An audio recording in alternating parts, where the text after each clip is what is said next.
Alytaus gidas – populiariausias portalas Dzūkijoje.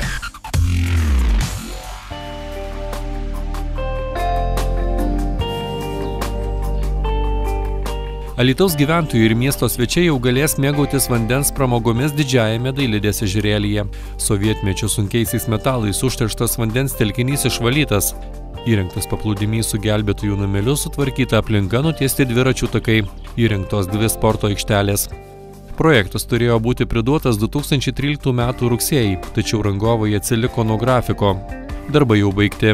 Gyventojai sulaukę palankaus oro galės mėgautis vandens pramogomis.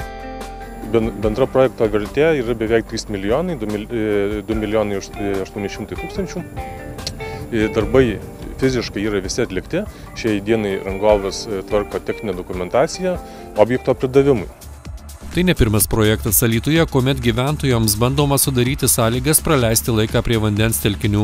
Pradžioje imtasi Mažosios Dailidės, tačiau čia susidurta su problemomis. Vaikams skirtos čiuožyklos negalėjo veikti, matoje vietoje pritrūkta vandens, ežerėlį nuolat tekdavo pildyti.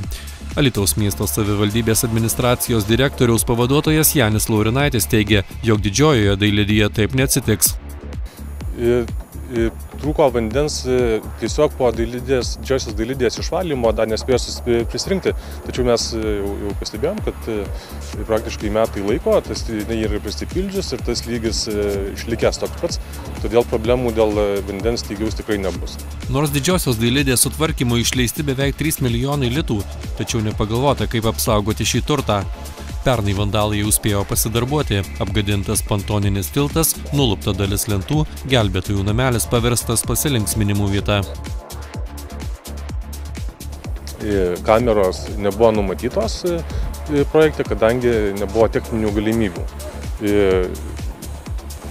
O kadangi projekte nėra, tai jų tiesiog neįrengėm.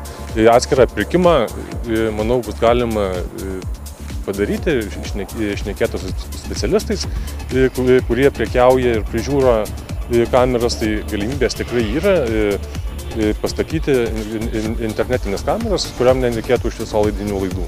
Nors projektas dar nepriduotas, tačiau šalia ežerėlio jau galima matyti žmonių. Dviratininkams tai papildomas 3 km maršrutas. Pasimankštinti gali ir sveiką gyvenimo būdą propaguojantys gyventojai. Tam įrengtos kelios aikštelės.